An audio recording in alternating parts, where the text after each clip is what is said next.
Welcome to the Caregiving Podcast. I'm Inga. And I'm Julie. And long story short, we have Caregiving.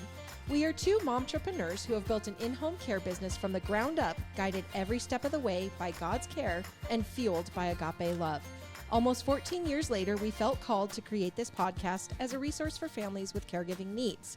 Whether you care for a family member or are looking for advice on professional caregiving, we want this to be a platform to support you. Each week, we will come to you with encouraging stories of families who have found the right balance for their loved ones, tips for how to care for them and you, and much more. We hope you continue to join us each week as we share in this exciting new journey together.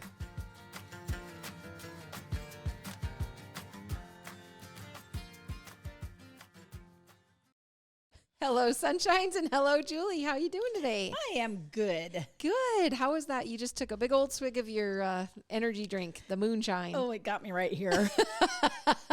I don't know if I waited long enough to start this. It's all good. It's all good. It cracks me up because every time you do that, you make the same face. I don't know why I keep drinking it. I know. That's why I was like, she looks like she's miserable. Oh, it hurts so good. So good. Oof, man, those are good, good stuff. Yeah. Oh, goodness. So we've got a good topic today. Yeah. We're going to be a little bit later on in the program talking about addiction and recovery for seniors. Yeah. So that's going to be heavy a little bit. Yeah. But not super fun, but, we can't just ignore things. yeah, exactly. Right. Well, what do you do when you want to get away from stress?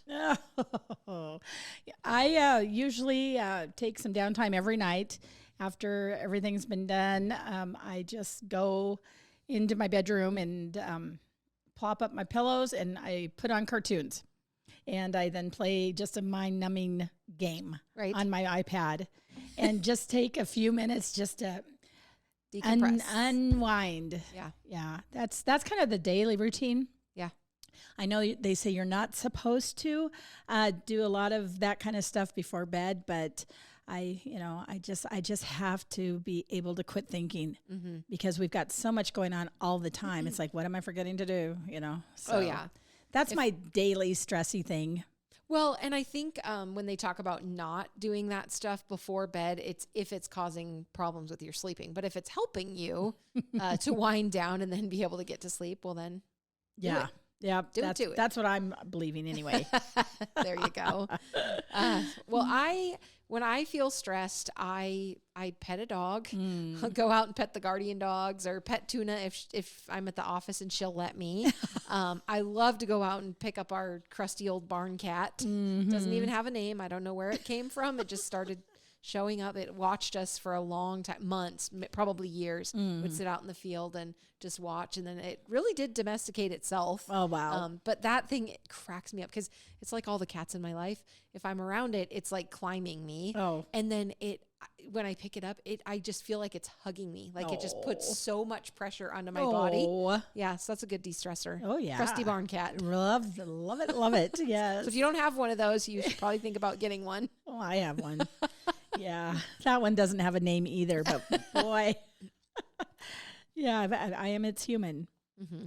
I don't know. Cats are funny. They can be such jerks, but I don't know. They also bring a lot of joy in my experience. Right. Not everyone has that experience. Yeah. In fact, Alyssa today has not been having a good experience with Tuna as Tuna causing her stress, flipping her off, giving her the finger and not behaving in any way, shape, or form. I think she's thinking that very soon Tuna will be coming up here and putting her behind her right here and her tail here and just kind of take over the show. The life of a podcast producer is not all that glamorous. She has to listen to us for chase the hours. Cat around. Sorry, Alyssa. And just roll her eyes when we think we're hilarious. Which is most of the time. Yeah. Okay. Well, anyway, let's get into something productive here. Yes. Verse of the week. We actually have for you this week, Matthew chapter 19, verse 26. Jesus looked at them and said, "With man, this is impossible, but with God, all things are possible." Yeah. Yep. As you brought up, we're going to be talking about addictions and recovery, and that's why I picked that verse for the day. Because of the heaviness of the topic, but there is also always possibility when you are asking for help. Yes, there's always hope.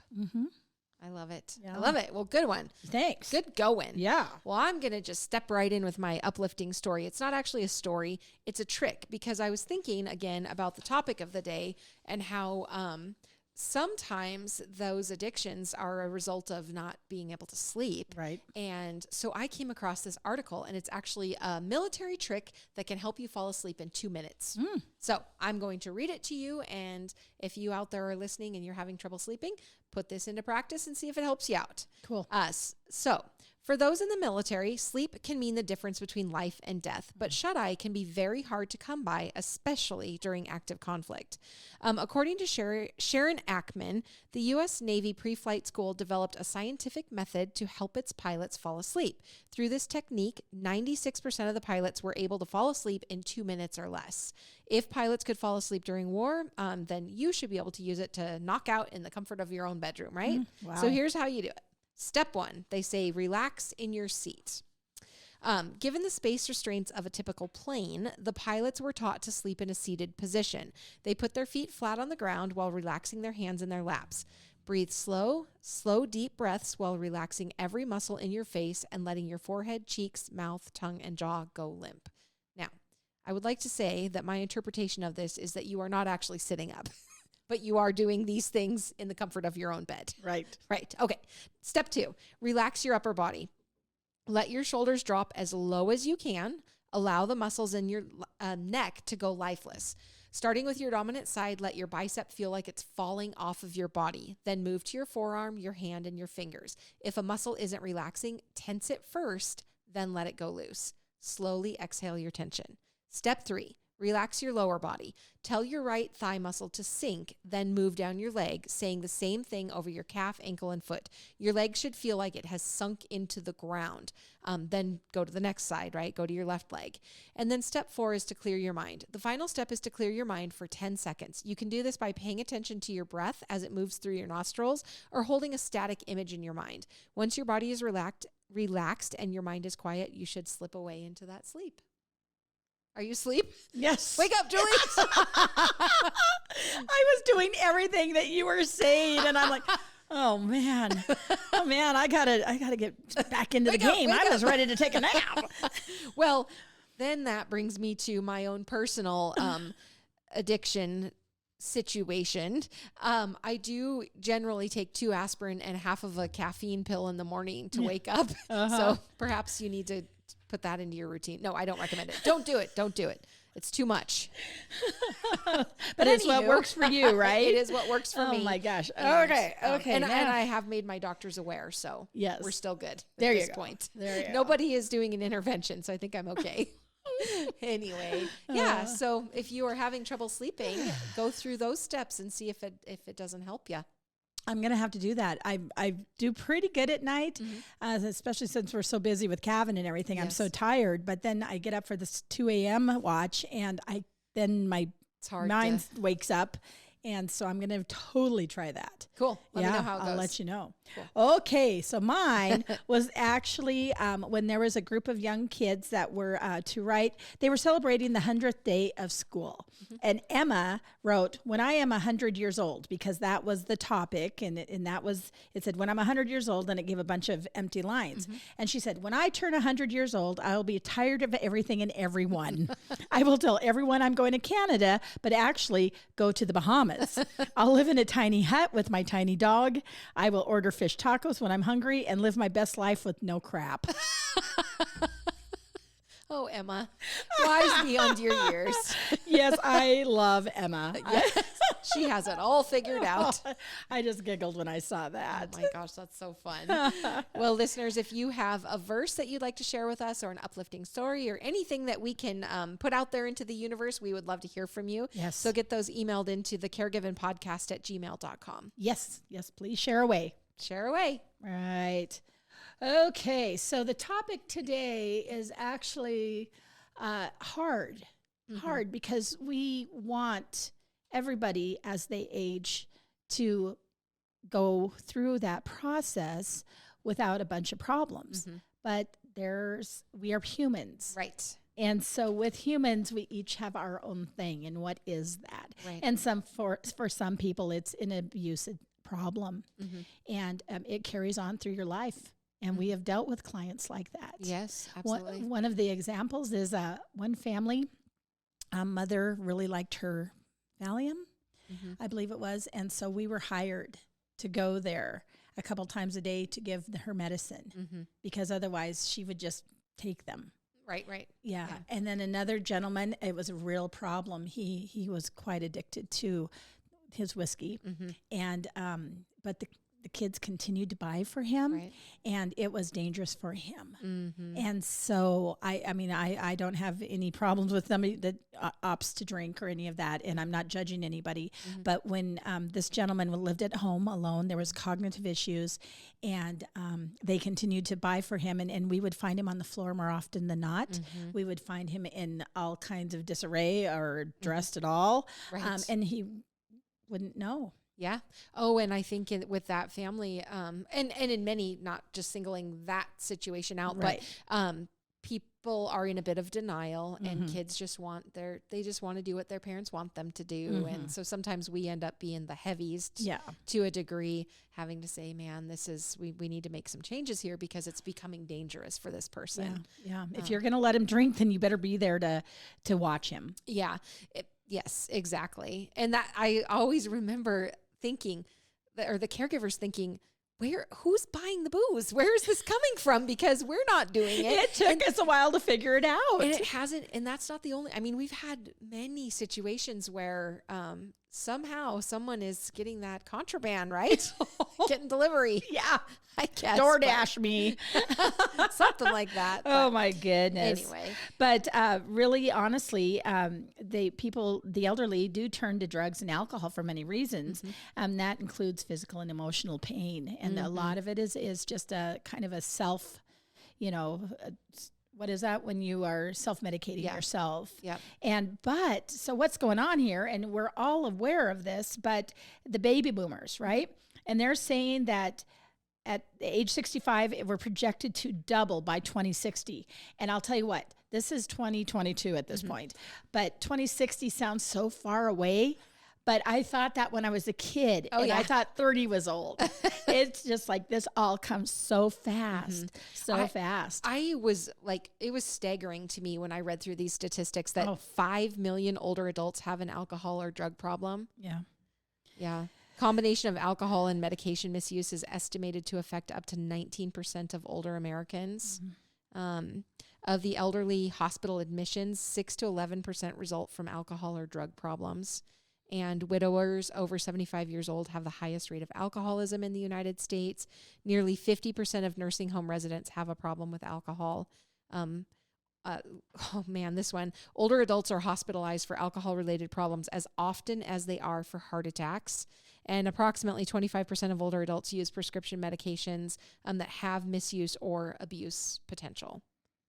I just thought that was crazy. Oh, yeah. Those are high numbers. Oh. So you can see where things can just get out of control in a hurry. And basically to kind of talk about some of the causes of that elderly drug or alcohol abuse, it is a lot more common than people realize. Yeah. And honestly, aging is difficult, right? Getting older means losing many of the things that defined adult life. Kids move away. They're busy with their own families and careers. For some, retirement means a loss of social connection and purpose. And health problems can both be debilitating and disheartening. So basically, again, health problems can cause some of those alcohol or drug abuse issues in older adults. They come from every direction, right? Problems with mobility can mean losing independence and depending on family members or medical professionals to help you get around. Vision problems can make driving impossible and lead to social isolation. Serious health crises such as heart attacks, stroke, and cancer diagnoses can rob people of their hopes and dreams. Health problems that require a great deal of care and medication can also be overwhelming and lead people to seek some type of an escape. Right. Retirement is an issue. And so basically you've got a real busy person and all of a sudden they retire, and that shift from a busy life to then just hanging out, all of a sudden they don't know what to do with themselves. Yeah. So you have a toddy or two or three or five. Then chronic pain. Oh, that's a big one. That is very common. Very common. And people, we're not saying that people are just reaching for booze or medicines for on no purpose. reason, or it's so much of this is actually unintentional. Oh, absolutely. And like you said, it's that self-medicating. There's an underlying reason why something is going on, and that is the medicine that they have chosen to try to help the situation, which in a lot of ways then creates other problems. For sure. Loss of loved ones. The loss is like an inevitable part of life, right? And the loss of a spouse or a long-term partner can be devastating. It can lead a lot of seniors to substance abuse. Many elderly people use drugs and alcohol to comfort themselves in the weeks and months following a major loss. Financial problems, that's a risk factor where, but at all stages of life, where financial becomes a problem. And so you're once again using this as a coping mechanism. Yeah.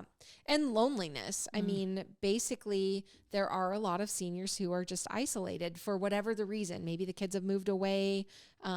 It's just maybe they've had a loss of a partner, or maybe they lost a brother or a sister. But that loneliness can lead us to make some decisions that have unintended consequences. Right. Sleep problems. And so here we're going to tell everybody they've got to go back and try that military 2 minutes to sleep. But there's a lot of reasons that people can't sleep. And I know that, even as young as Sammy, she'll sometimes have a real tough night. Yeah. I'll not be able to shut my brain down. What are you going to do? It's so easy to try to grab the Z or the melatonin, or what is it going to take for you to think that it's going to help you shut down? Well, and we actually have a situation right now, somebody that we're caring for, who it's kind of this unintentional or this misuse without really probably thinking it through, taking melatonin during the afternoon to be able to take a nap. Right. And then that's creating issues at nighttime with not being able to sleep correctly. Right. So... Oh, I would love to be one of those people that can nap. But my biggest thing is I've got to get a good night's sleep. And so it always worries me that if I'm going to take a nap, then I'm going to screw up my sleep pattern. And so it's just one of those catch-22s. Yeah, and I always think that a nap sounds like a great idea, honestly. Right. But then I take it, and then I either wake up just having fought the whole time to try to get to sleep and or fall asleep so deeply that you wake up and you're like, what century is it? I don't even know. What day of the week? Where am I? Yes. Unintentional abuse. It's common for elderly people to inadvertently take medicines incorrectly. And so that then can potentially increase the risk for developing dependence and addiction. Yes. Yeah, because maybe if they're taking them too often or taking a larger dose than what's prescribed, and then pretty quickly it gets out of control and it's totally unintentional. Yeah. And then depression. Depression is one of those that gets a lot of us. And basically those are mental health problems that once again you unintentionally start taking meds too much to counteract and just to try to, and then all of a sudden we have better. a problem. Yeah. Well, and I guess there's basically there's early versus late types of abusers. And I don't know that I really like the word abuser because I just don't. So anyway, addiction in seniors is traditionally classified as either early or late onset addiction. People who begin abusing drugs and alcohol before age 65 are early onset abusers. Those people typically begin abusing drugs in their 20s, 30s, 40s. They have a long history of substance abuse and mental health problems. By the time they reach 65, they may continue using despite major consequences to their physical or mental health. Early onset drinkers make up the majority of seniors with alcoholism. Mental health issues are common in this population. Late onset or situational elderly drug and alcohol abusers, they don't start abusing until later in life, usually after age 40 or 50. These are people who struggle with the challenges of aging and looking for ways to self-medicate. They're people who basically are those seniors with substance abuse problems that don't begin until later are generally in better emotional and physical health than the others. They often begin drinking and using drugs after like a major change or a major loss of a spouse or a career or home. It's a different trigger that gets it started. Wow, that's interesting. Yeah, I every once in a while I think I'd like to have a glass of wine, but I can hardly make it through one. And I am more worried about a hangover. Oh, Same. In my youth, that was different. I could bounce back really fast, but nowadays it's not even worth it to me. And so I'm like one of the lucky ones. I guess. Really am too. I just was born with I don't have that addictive personality, so I'm able to take it or leave it. And every now and again, I do enjoy a red beer, but or a Caesar or a Bloody Mary. Yeah. But other than that, I'm just totally just teasing. I can't do wine. It gives me a headache. Almost even like smelling it. Oh, really? A sip for sure, just instant headache, which is good. It's good. I don't need it. Huh. But I do know a lot of people that enjoy it and they are able to drink responsibly, and that's great. Yeah. Well, and it's a social component. There's a lot of people that all of their functions are around that. And it's a choice, and it's not a bad choice as long as you can handle it. Yes. And there are those addicting personalities, like you were saying, and they tend to run in my family. So you have to be real careful, and you have to have those talks with your kids. And I do know one time there was somebody that went to the doctor, and they said, there's two kinds of people: those that can handle their drug of choice. There's those that shouldn't even take one drink. Yep. So what category are you in? Yep. It's also your chemical makeup. For sure. Yeah. So basically, what are the risks for these elderly people? And these, there's a lot of things that when we are talking about seniors, the stuff affects different than when we were younger. And a lot of that is the psychological changes associated with age lead to increased sensitivity and reduced tolerance to drugs and alcohol. Drugs may not be as fully absorbed in the stomach area system as a result of decreased blood flow. So drugs and alcohol may remain in the body longer and at a higher concentration. Taking many prescriptions at one time can lead to dangerous interactions. And then also you have to consider the counter medications and herbal remedies and such, because it can affect the alcohol and the other drugs in a bad way. Changes in body weight can affect the amount of the medicine needed. What is it? If just taking one is good, two is better. Yes. Not necessarily. Not necessarily. Yeah. Body circulation slows down in older adults, which can affect how long it takes for the liver and the kidneys to process drugs and alcohol.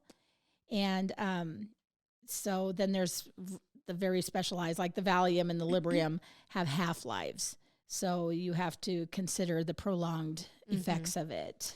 Yeah, I think even some medicines that are out there, like for sleep, for instance, I know of many people who get on some type of a prescription medication to help them sleep, and then the after effect in the mornings, like they're just foggy and they're struggling to get up, and so I have had many conversations where people will say like, well, I really have to think it through before I take this medicine because I know that tomorrow I'm just going to be in a fog. Well, that happens with me in NyQuil. I love NyQuil. If I feel stuffy and I feel like I have a cold coming on, I know I just need a really good hard sleep. Yep. But then that next morning to hello, bounce back out of it, it's not easy. Yeah. I find that if I take a Tylenol PM, a lot of times I'll wake up with a headache. Oh. Yeah. Not if I take a Tylenol before I go to bed, different. Wake up just fine. Whatever the PM is. Whatever that, maybe it's psychological, who knows? Oh, no. No. So basically, how do you know if a person has a problem, right? So seniors with substance abuse problems can be hard to identify, particularly if they're mostly homebound. Many seniors with drug abuse problems feel great shame, and they really do they struggle to keep that a secret. So you need to pay attention to those things and look around, notice behavior changes, notice anything that's different. Yeah, I have a couple of quick stories. One of them is we had a little lady that she really liked her wine. And the kids are like, we'll buy the wine so we can really watch how much she drinks. We're on top of it. But then she would say, oh my gosh, I'm out of toilet paper. We must run to the store. And the caregiver said, I don't even know how she got to the wine line because I was with her the whole time. And somehow when we went to buy the toilet paper, there was a bottle of wine. And then we went home and I looked and she didn't need toilet paper. Well, we do get. No. Haven't we in the past actually had like sparkling cider that we've used in place of? Yes. Because a lot of it, like you were saying earlier, is that social component. So maybe somebody as part of their, career or lifestyle, they are constantly at functions where you're having a drink with someone. But if you can find a way to still meet that need, that like psychological need, but not be, causing an issue with the alcohol. Yeah. Just we did that. We had a gentleman that came to our day center, and he had a significant drinking problem, but he also had dementia, and so he wanted his wine. He wanted his wine, and so the wife brought in purple grape juice because he saw the color through the clear. And what we would do is put half water, half juice, and then he'd say, "Oh." And he was he was a power drinker, right? He would drink and he goes, "More." And I'd say, "Oh my gosh, your wife is gonna be so mad at me if she comes here and you're tipsy." And he would laugh. So I'd say, "You better drink a glass of water." So we would make it, so he wasn't just drinking all of the grape juice, but that color was enough for him to be able to do that. And but his wife had a handful because he just simply didn't know anymore. It was hard. Yeah. Some of the things that you can watch for or signs in people would be problems remembering things either after drinking or taking medication, walking unsteadily and appearing uncoordinated, frequent falls or injuries, depression and sadness, unexplained bruises, irritability, new or intensified chronic pain, isolation or increased desire to stay at home, lack of interest in activities that are usually pleasurable, problems with hygiene or failing to bathe, unexplained problems with concentration, trouble keeping in touch with friends and family, mood swings or personality changes, chronic health complaints. Some of those things, if you're seeing them more frequently or, just noticing that they're happening and that it hasn't happened in the past, right? Those might be reasons to pay a little bit closer attention. Right. They say that elder substance abuse is traditionally an invisible problem. Yeah, which means that people often go without the help they need. And so that's tough. And the barriers are, shame and stigma to it, denial, misdiagnosis. There's the lack of screening because they're usually, the physicians are looking for other things. And it might just be that there's a drinking problem instead. Bias and lack of legal problems. Older people are less likely to drink and drive, therefore they're less likely to be arrested.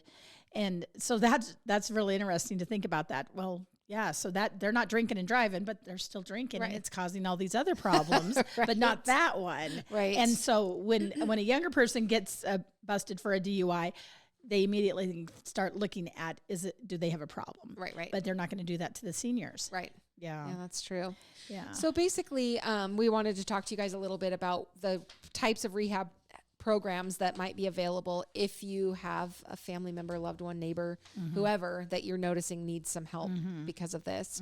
Hospital. Yep. Basically, elderly patients with serious medical conditions may benefit by starting their treatment in a local hospital. There's also inpatient addiction treatment centers. And that's a facility that provides 24/7 supervision by medical professionals while going through detox and recovery. Treatment usually includes individual and group counseling along with the medical support because detox is not fun. No, it's so hard on your body, and it's hard to watch your loved one going through that. So you definitely want to surround yourself with professionals. Yeah, if it is that serious. Right. Outpatient addiction treatment centers. These are treatment programs that allow people to live at home, but attend the program for a specific number of hours per week. This is best suited for people with full mobility and a good support system. Yeah. Yep. And then there's the different types of 12-step programs, community programs such as Alcoholics Anonymous, Narcotics Anonymous. They've helped millions of people to get sober and stay sober. Yeah. As I'm thinking about that, and I guess the one that would be the hardest is how in the world do you put your mom or your dad or your grandpa into, an inpatient addiction place? Yeah. And that's got to be gut-wrenching. I would think that it would be that weighing the pros and the cons. The pros and the cons, and basically if the person is that far gone that they need that level of treatment, then it's probably, as hard as it would be, going to be better in the long run. Right. Well, and I've caught myself saying, things before that, grandma's 93 and she went through a surgery, and one of the sisters didn't want her to have her pain meds or whatever. And I was like, oh, for goodness sakes, when I'm 93, if I want a pain med because it hurts, you better give me one. And I'm just like, after I'm reading all of this, I'm like, oh no, did I say the right thing? But it's also a quality situation of life. Yeah.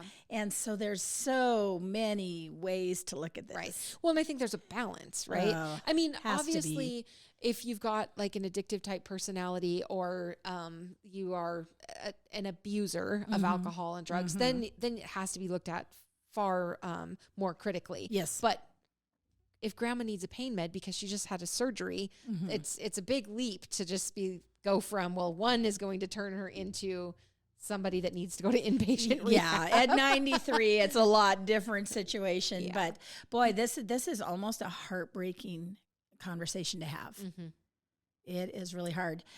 Probably most of the time you do know that there's a problem. Yeah. And like you just said, are we going to deal with it? Or are we just going to let it ride as long as nobody's really, truly getting hurt? Well, I'm familiar with situations where people have had, elderly people that I know of have had drinking problems of sorts, and had some type of a catastrophic incident that really on their own shaped them up and said, you know what, I'm done with this now. Wow. So that happens too. Yeah. Thankfully, nobody got hurt. Right. So we're mostly focusing on like prescription drugs and alcohol, but there's other drugs out there that our seniors are getting into. And that's a kind of an interesting situation. And first off, let's kind of wrap up on those prescription medications, because why are older adults at risk for the prescription drug use? And basically 50% of people between the ages of 57 and 85 take more than 5 medications or supplements daily. This increases the risk for mistakes and drug abuse. That's a lot. That is a lot. One of the big things with prescription medicines is actually opioids. And you know that there's an epidemic out there. And so and I do know that they've changed their policies through the years on pain medications. They used to give you a bottle, and now they'll just give you enough for, 3 to 5 days or whatever the case may be. And they really, really monitor that kind of thing. Yeah, those opioid pain medicines got out of hand in a hurry. Yeah. So I'm glad that there are new standards and policies and procedures essentially in place to keep a better handle on that. Yeah. Yeah. And then we did have a client one time that she really, really liked her prescription pain meds. And she would forget, though, that we had just given them to her. And so it was a constant battle with the caregivers going, but you just took your medicine. I didn't get my medicine, So what we ended up doing was coming up with a chart that every time she took her pill, because she could have it every 6 hours or whatever, she would actually have to sign that she took the med, because once she's forgot we showed it to her, and it was in her own writing. So there are ways to think about how are we going to do this, but she, with her confusion and her disease, they kind of butted heads. So we had to think outside of the box on how in the world are we going to bring that together. Right. And be able to show her that you were part of this. You did get that medicine. Yeah. Yeah. That was a good call. Yeah. Good strategy. Yeah. Yeah.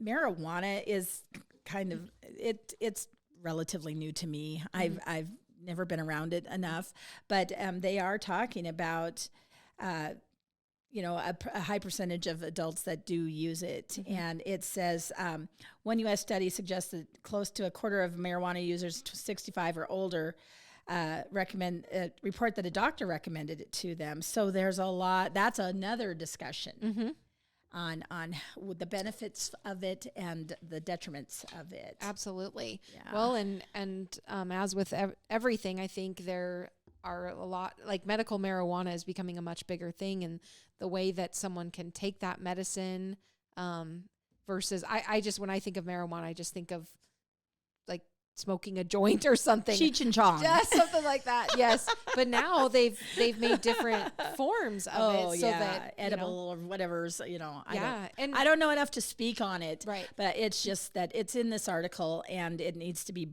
Yep. brought up that it is another consideration Yep. for, abuse type situation. Yes, absolutely. I think it, what I've heard from people that do use it medically, if they use it correctly, it is a very big benefit to them. Mm-hmm. But it is, like you were saying, and like the article alludes to, it is something that definitely could be misused.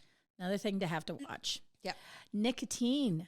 I thought that was really interesting that they brought that up and they put it into this drug category. Yeah. I mean, not that I'm surprised, but just who thinks about cigarette smoking and that nicotine and what it does to us. Right. So that is a big addiction for problem for people. So basically, how are substance use disorders treated in older adults? Many behavioral therapies, medications have been successful in treating substance abuse disorders in adults. It's not really known the best model of care, but research shows that older patients have better results with longer durations of care. Nice. Yeah, which I Good. guess that makes sense. Well, yeah. First, we have to identify the situation, and then we just have to take it from there. Yep. Stick with it. Yep. So basically, kind of to summarize, points to remember. And let's see, while use of illicit drugs in older adults is much lower than among other adults, it is currently increasing.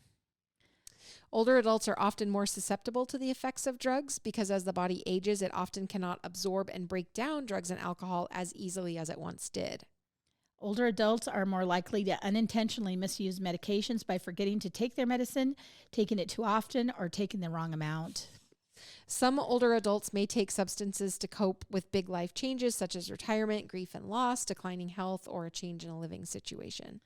Most admissions to substance use treatment centers in this age group are for alcohol. Many behavioral therapies and medications have been successful in treating substance use disorders, although medications are underutilized. It says it's never too late to quit using substances. Quitting can improve quality of life and future health. And more science is needed on the effects of substance use on the aging brain, as well as into effective models of care for older adults with substance use disorders.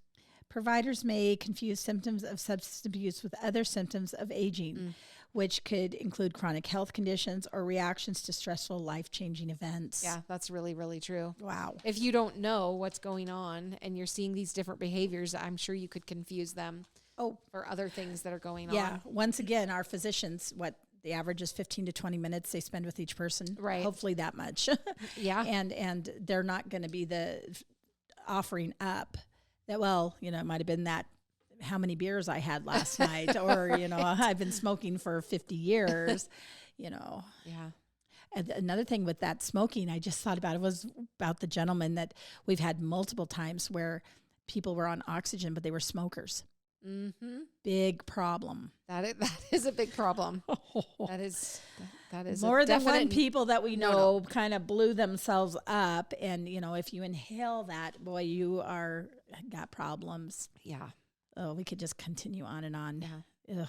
Anyway, just know that it's out there. There is a lot that can be researched. So much. You can look at our show notes to pull up the articles that we referenced, and don't be thinking that you're the only one or the only one that has a family member with this going on, because it's happening. Yeah, you're doing everybody a favor if you just hit it head on. Yeah. And deal with it. Absolutely. And just don't pretend that it's going to be okay, because at some point it might not be. Yeah. If you don't get involved and try to make some positive interventions. Yep. That's a tough emotional topic, but I'm glad we talked about it. Yeah. But what I'm so excited about is for the grandma saying. I know, and you have to say it because you found it. Oh, okay. So Through our junior livestock show, the Montana Royal, that we have every July, Inga found this incredible family out of Oklahoma, the Inyarts. And Dylan is now one of my Facebook friends, besides the other people in his family. And it said, and Dylan had written something so lovely about his grandma. I was like, oh, we got to put that on the show. And so our friend Dylan Inyart had a Facebook post about his grandma's birthday. Happy birthday. Today is your day. And then there was a picture of the family, and it says, the woman in the middle is one of the strongest human beings I know. She's one of my greatest supporters and is always willing to do whatever necessary to be there for our family. And he said, a grandmother is like an angel who takes you under her wing. She prays and watches over you, and she'd gift you anything. Oh, that Dylan is. Oh, he's a good dude. Isn't that sweet? Yeah, I'm glad that you found that one. Yes. He didn't know he was submitting one, but I found it. Thanks, Dylan. Thank you, Dylan. Cool. Well, if you are listening and you have not yet subscribed, please go do that on Spotify or Google Podcasts, Apple Podcasts. You can watch all this on YouTube. Please leave us a review. We like the positive ones. Yep. Share us with your friends. Go and join our Apaga Care and Share Facebook group and join in the discussion. We would just really love to hear from you. We would. Yeah. Well, I guess that's it. Peace out, Girl Scouts. Oh, boy. Have a great day.